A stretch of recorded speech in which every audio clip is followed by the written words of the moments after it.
Ladies and gentlemen, the first meta war defense team that's designed to take at least 2 attempts to beat is here in the Heroes for Hire, and we're taking a look at them in this video, guys. The full kits for Colleen Wing, the full kits for Misty Knight, the reworks to Luke Cage and Iron Fist. Yeah, nothing for Jessica Jones.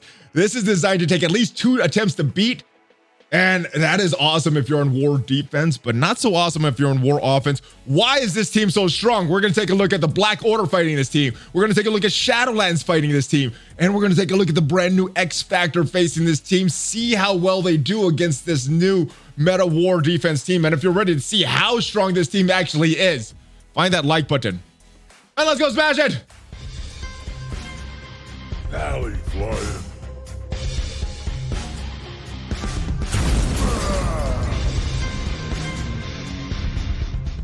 Yo, what is up, Valley Maniacs? I am ValleyFlyin. Welcome back to the ValleyFlyin channel. I hope you're ready for a huge update. So huge, in fact, that we're only talking about the Heroes for Hire in this video. We're going to talk about Kestrel and the Skillitary rework in a whole nother video that's released at the exact same time. So make sure you check that one out as well. And make sure you subscribe. More videos coming. Now, this video was the information in this video was provided by Scopely or Boundless. I'm not sure if the actual name switch went over yet, but it was provided by them as part of their Envoy program. But all the thoughts, opinions are my own in this video. And yeah, we're going to take a look at Misty Knight's kit. Very strong. And this whole team has a lot of passives. And like I said, it's designed to take at least 2 attempts to beat them as a war defense team. And now the devs did say that there are some Silver Surfer teams that can one-shot this team. There are some Doom teams that could one-shot this team. And there are probably some other meta hybrid teams that maybe would have beat this team as well. But most other teams are going to need at least 2 attempts. Let's go take a look at their stats, their kits, and see why they are so strong. Let's take a look at Misty Knight, the new character in Marvel Strike Force. And when I first saw her kit, I was like, man, she looks very fancy. She has this red outfit. She has this gold robotic arm. It looks very luxurious to me. Let's go take a look at her kit, though, and see why she is so strong. And I'll reveal what the T4 is behind me because the camera's covering it there. But this is her passive. Very strong passive. One of the strongest war defense passives in the game. On war defense, on spawn, you're going to fill her speed bar by 20% for self. And not just her, all Heroes for Hire allies. So they're starting with a little extra speed on turn 1, on turn 2, however many attempts it takes you to beat this team. They're going to start with 20% speed bar because it's going on spawn. 10 ability energy for self and all Heroes for Hire allies. Yes, this is resetting the cooldowns of all of them so that, yeah, you can't go in and use a sacrifice team like we did with Coulson or some of these other teams. They're getting 10 ability energy right off the bat on war defense. So very strong. This is not one of these teams that you can send an easy sacrifice team and just beat them. And they're getting speed, and she's getting speed up for 2 turns. Very strong. Let's keep going. If this character has 3 or more Heroes for Hire allies, if health is full and not charged, gain 2 charge. So this is going to be a theme with the rest of this Heroes for Hire team, guys. At the end of any turn, if charged and below 50% health, lose a charge, clear all negative effects, heal for 100% of this character's max health, gaining offense up for 2 turns, 2 deflect, 2 deathproof.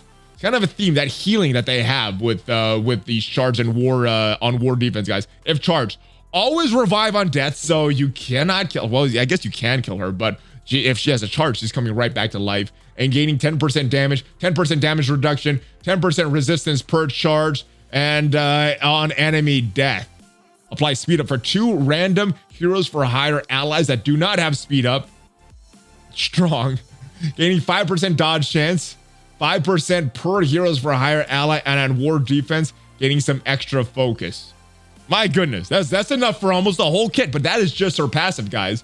We got to move on. Oh, and the T4, what does the T4 do? It says it behind me. On enemy death, apply speed up for 2 turns to random Heroes for Hire allies or self, and on war defense, that's where she's gaining extra 40% focus. So that's what the T4 will do for her. Looks like this is a T4 that's well worth the cost, especially if you're an alliance that really focuses on war defense and you're a war offense. All right, and a war alliance, excuse me. All right, 4 out of 4 current turn cooldown. You can start with this on turn 1, and with all those 10 ability energy spread throughout this Heroes for Hire team, you may be using this on turn 1 over and over every time she spawns. She's giving that. All right, she's going to clear all positive effects on the primary target, then attacking for 500% damage, and applying ability block and disrupted. Strong ability block, stuns, disrupted. That's the common theme with this character, guys. On war defense, this attack targets the enemy with the highest health instead of the primary target, ignoring taunt and ignoring stealth.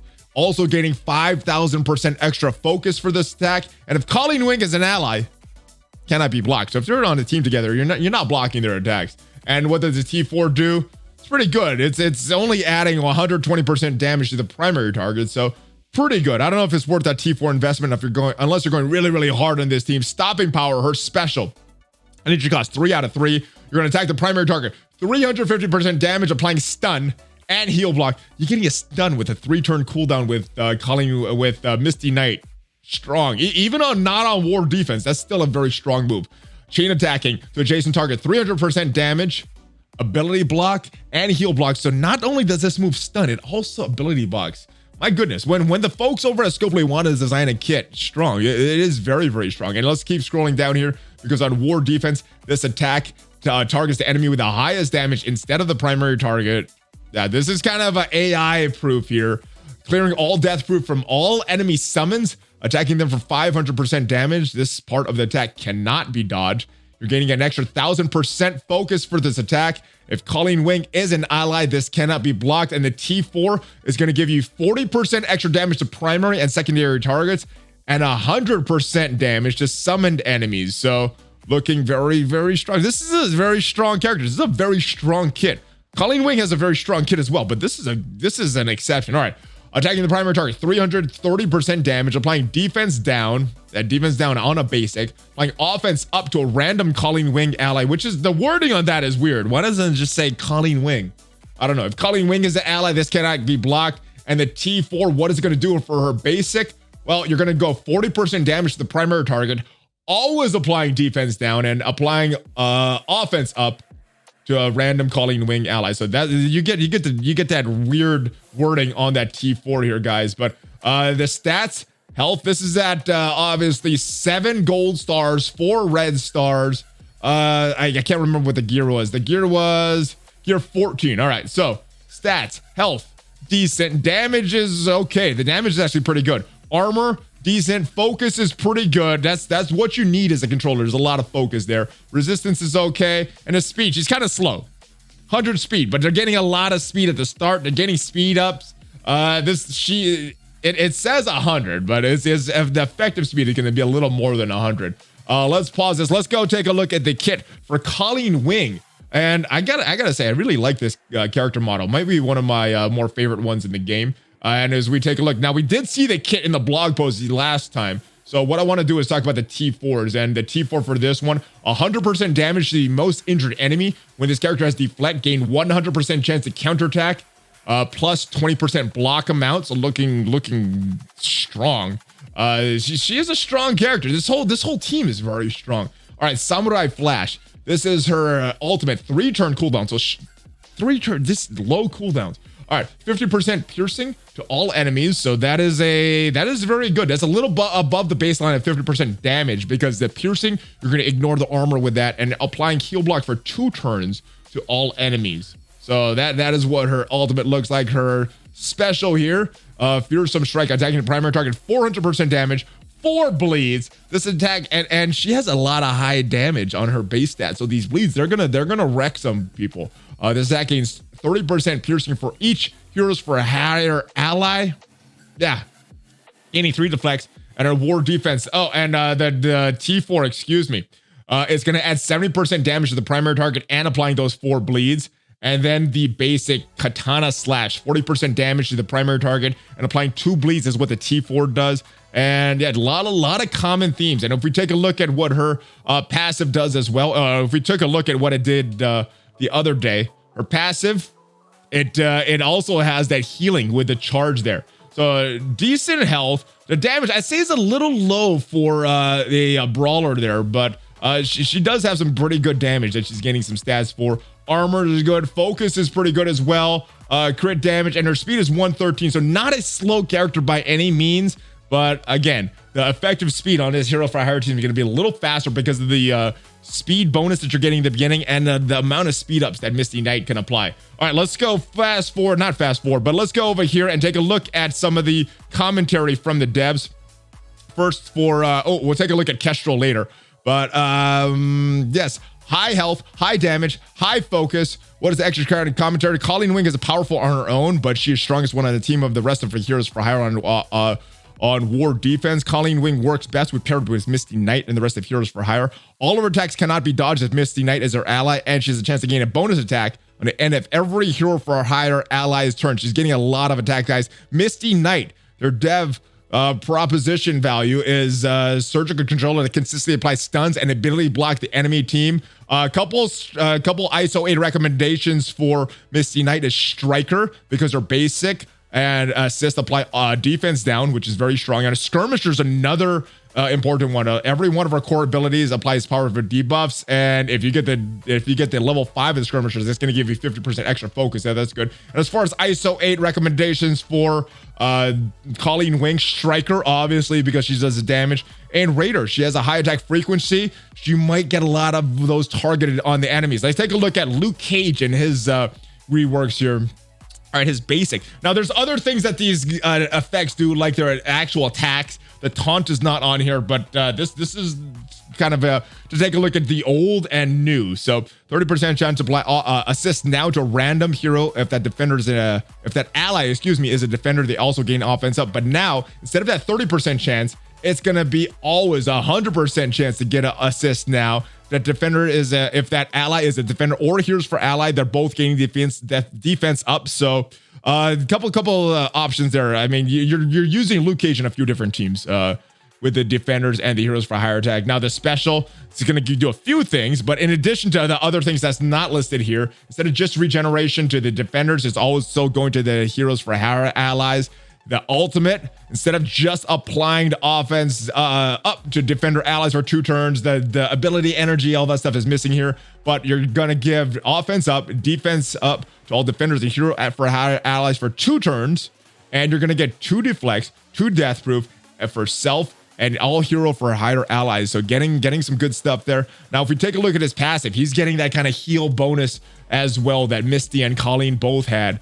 Gaining, instead of that 5% max health, he's getting 10% max health for defender and hero for higher allies. So a lot of extra health now, especially on war defense. On spawn on war defense, he's going to fill his speed bar by 80%. So he's going to go apply these defense ups, these deflects, these death proofs very, very quickly because his speed bar is almost full by the time he's taking a turn. If this character has 3 more hero for higher allies, if health is full and not charged, he's going to gain charge. At the end of any turn, if charged below 50% health, lose a charge, clear all negative effects. Again, healing for 100% of this character's max health, gaining offense up for 2 turns, 2 deflects, 2 death proofs. This team is going to be very, very hard to kill. 2 death proofs. They're gaining health every time you drop them below 50% health. If charged, always revive on death, gaining 10% damage, 10% damage reduction, and 175 resistance per charge. My goodness, Luke Cage on war defense is the true definition of tank because he can take a lot of stuff. All right, it's special for Iron Fist. In addition to the other things it does, it's going to clear negative effects from self and all heroes for higher allies. That is very, very good. Doesn't affect the defenders, so some of the early game players that are using defenders doesn't affect them too much, but for this hero for higher war defense meta, it will. All right, heal self and all defenders and hero for higher allies for 30% of this character's max health. That is good. It's getting it even further, not just at 10%. You're going 30%. All right, ultimate Iron Fist, 60% chance to gain offense now on a war defense. This attacks the enemy with the highest damage instead of the primary target, and it's going to ignore taunt, and it's going to ignore stealth. So you bring in some high damage characters trying to attack this team. You're going to get picked off by a lot of these heroes for hire. No longer has the chance to gain offense down, which is good. All right, and then this is the big wall of text for his passive. So on spawn, he does all this stuff now. Let's just read what his new passive does. On spawn, he's going to heal self and defenders and hero for higher allies for 30% of this character's max health. So just extending to the heroes for higher. On turn, 40% chance to heal self and defenders ally for 30% of this character's max health. So Yeah, so you're healing on spawn. You're healing 40% chance on turn, 5% damage for defender and hero for higher allies. So that is new. When a hero for higher ally drops below 50%, apply defense up for 2 turns to that ally. So not only are they getting their health back, they're also getting defense up from Iron Fist if he's still on the field. On spawn, war defense. If the character has 3 more heroes for higher allies, his health is not full, not charged, he's going to get the charge. The charge does the same thing as it does for Luke Cage, Colleen Wing, and Misty Knight. If he drops below 50% health, losing a charge, clearing all negative effects, healing for 100% of his character's max health, getting offense up for 2 turns, deflect, and death proof. On charge, always revive on death, 10% damage, 10% damage reduction, and 175% resistance per charge. So strong, super strong, guys. So now let's go take a look at them in battle. Let's go take a look at them against a big bad Black Order. So apologize that the screen is so tight. This was actually taken on a dev build that had all kind of debugging things on the side. We actually watched it on an interview with Matt Sheets, and that's why this is cropped so tight, because there's a lot of debug information all the way on the top of the screen that we can't see, all the way on the bottom of the screen that we can't see. But I think this footage does give you an idea of how strong this team is, as we see. And Jessica Jones does actually pair well with this team. So she did not get a direct rework, but she still has her ultimate. She still has her special that clears the negative effects. She still has a basic that gives out ability energy, and that's so strong. So there's a couple other choices that the devs specifically mentioned. Silver Surfer, obviously, it's a great war defense character and can wreck a lot of... Oh my goodness, the Black Order is almost done here. They're effectively done because Thanos is gone. The 2 big damage dealers are gone. You just got this big tank in Cull Obsidian who also does damage, and then you got a control type character in Ebony Maw here. So yeah, they're pretty much dead. But yeah, if you look at these charges, they still have all their charges, and not even the Black Order, guys, not even the Black Order could take these guys out in 1 turn. So hopefully you're going through Dark Dimension 4 very quickly. You can get Doom and hopefully one-shot this crew. But this battle is pretty much over. So let's go into the next big bad war meta team, and that is Shadowland. So let's check it out, guys. Boom, Shadowland. There it is. This is the top war offense team, or one of the top war offense teams in the game right now. We see lots of speed for Luke Cage, and there he's going to give his death proof, defense up, the deflects, and yes, the AI chose the right target. They're going after White Tiger right here, and if White Tiger goes down, this battle is pretty much over as well. Elektra is going to take her turn, targeting Jessica Jones with the Disrupted, but not enough, guys. Oh, there comes White Tiger. And oh, Jessica Jones is not a hero for hire, so she does not have that tag. She does not get that revive like the rest of the heroes for hire. But Misty Knight going after Night Nurse right there. Oh, that we see Colleen Wing take out. I think she went after White Tiger. And yes, the big bad Shadowland is trying to beat these guys. Looking pretty good. Going after Misty Knight. Moon Knight spreading all of his debuffs. How many stick? Stum stick. Actually, all of them stick. All of them stick. And we got a counterattack from Colleen Wing there. Colleen Wing going after Moon Knight herself. And, oh, actually going after everybody. Look at this. I'm not sure if that's how the animation is supposed to be, or if it's just kind of running a little slow there. But there goes Misty Knight going after Elektra. We can damage all of the field here, guys. The AI is not choosing a target specifically, but oh, let's see her health, get her health back. Almost dead. She's almost taken out Colleen Wing. You do take out Colleen Wing, but oh, she has a charge. So guess what? She's reviving herself. 100% health. What the heck? And she still has a charge. This is crazy. This is a crazy team, guys.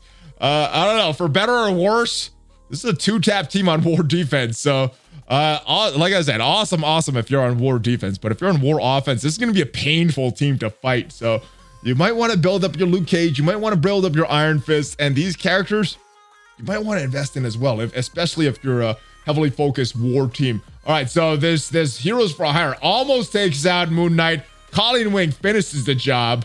Still have Night Nurse to worry about, still have White Tiger to worry about, but the AI doing pretty good here. There's no revive, so Moon Knight is not coming back to life. There goes Luke Cage again with a taunt. He's got the death proofs. He's got all of the regenerations. Once they take out White Tiger, this battle is almost over. If they take out White Tiger and Night Nurse, this battle is pretty much over, effectively over. Oh, the old defender ally taking on his old teammate of Luke Cage there. getting that taunt. And here we see Elektra going after, who is she going to go after? She's going after Luke Cage. She can't get by the taunt. Does almost no damage to Luke Cage, especially with his big high health pool. All right, here comes Misty Knight. She's going after Elektra again. I guess that stun there. Gets the ability block on White Tiger. Almost taking out White Tiger. White Tiger still has that death proof on. Colleen Wing doing some nice damage, but still having that death proof on White Tiger makes it tough for this defense team to win. Oh, and there's a heal block defense down on Luke Cage right now. Oh, Night Nurse goes after Luke Cage. Colleen Wing, and there it is. Oh, no, it's not. She does not take out White Tiger. White Tiger survives. Surprise, surprise, guys. All right, Iron Fist. Yeah, there it is. There is the assist from Colleen Wing. Take her out. Now if they manage to take out Night Nurse, pretty much over with this battle. Pretty much over. Because, yeah, these guys, they're decent. Elektra, Daredevil, not strong enough to go after the heroes for hire. The strong two-tap war defense team. All right, they're going after Night Nurse right now. Oh, it's got a sliver of health. I think I count 1, 2 death proofs there. Gets her back into the yellow. Very, very strong. There was a war battle I did the other day using the Shadowland team on war offense. And last 2 characters were full health Black Bolt, full health Yo-Yo. And Night Nurse managed to take them out on herself, punching up, both stronger than the names. All right, so this battle's pretty much over. They've taken out Night Nurse, they've taken out White Tiger. Let's take a look at the last battle. The new strong war offense team. It is the X-Factor with Squirrel Girl in there as a 5th. And I apologize that this footage is so squeezed together. Just, I think the devs didn't want to show a lot of the debug stuff on top or the bottom, but yes, we can see clearly what is going on. They're working on Squirrel Girl here. Going after the, I can't tell if that's Multiple Man or one of the dupes of Multiple Man. It looks like it's his dupe. Actually, I can't tell. A lot of heal bar there. There is Squirrel Girl, and she is going to heal. She's almost back to full health. So strong war offense team. Let's see what happens here. Oh, the bleeds, the offense downs, the heal blocks. All right, so that has happened like 3 times. So I don't think that's a bug. I think that's how that move is supposed to go. All right, big. Oh, there goes Longshot. This battle is halfway over. If Shatterstar goes down, this battle is pretty much all the way over. They're going after Polaris, though. Iron Fist is going after Polaris. Jessica Jones still alive. Colleen Wing doing work. The passive and the control from Misty Knight doing work. We're going after Jessica Jones here. Now, if we're looking at the turn order of this, as far as the kill order, it was recommended in my mad sheets, go after the 5th first. So in this case, it's Jessica Jones. But whether you're using Silver Surfer or Captain Marvel as the 5th or some other character that's coming out in the future, you may want to go after them first, or maybe as long as they're not have a hero for hire in all these charts, you may want to go after them first just to get a good numbers battle of this 4 versus 5 for this scenario. So it's not going to be 4 versus 5 because the long shot is already dead. Oh, there goes Squirrel Girl. This team is going away. It is piecing together. And all these taunts, they don't matter because these guys are going to take on the enemy with the highest damage. Going after multiple enemies there. Oh, there is Misty Knight taking out a lot of the dupes from Multiple Man. Does Multiple Man get the healing? He does not. Maybe he did. Which is the original? This is the original Multiple Man right here. All right. Once Shatterstar is down, this battle is pretty much over. Lots of dupes still to be called. But who are they going up? Oh, Polaris is still alive. I didn't see her there. All right. And there he is. Long Shatterstar. There's counterattacks. How many counterattacks do we have here? Are they going to counter him? I don't see any. All right, clearing all the debuffs off, or most of the debuffs off. Oh, and there goes Colleen Wing attacking. I can't tell if she attacked a dupe or if she attacked Shatterstar. Luke Cage is going after a dupe right there. Oh, is that Shatterstar death? There's a death to Shatterstar. So just a Polaris, just a Multiple Man. And as you guys know, if you guys have tried these teams, not strong enough to win a battle on their own. Lots of dupes on the field, but this battle is pretty much over. And that is the team. That is the brand new Heroes for Hire War Defense team. Let me know your thoughts of it, guys. Are you excited that you get to have a strong war defense team might get you some wins? Or are you dreading this and dreading what's going to happen on offense when you try to face this team with some of your meta teams? I mean, is the new norm now going to be these 2 taps on war? It might be for this team. And let me know your thoughts on this team. Let me know if you like it. I will see you in my other video. We're going to talk about Kestrel and the Skillitary rework that both look very, very strong, guys. So I will see you later. I'll see you next time. Make sure you're subscribed. Make sure you're followed. Check out that video on Kestrel and the Skillitary. And yes, that is it. Give me a Hulk fist bump before you go. ValleyFlyin out. Have a great day, guys. Oh, and check me out on social media.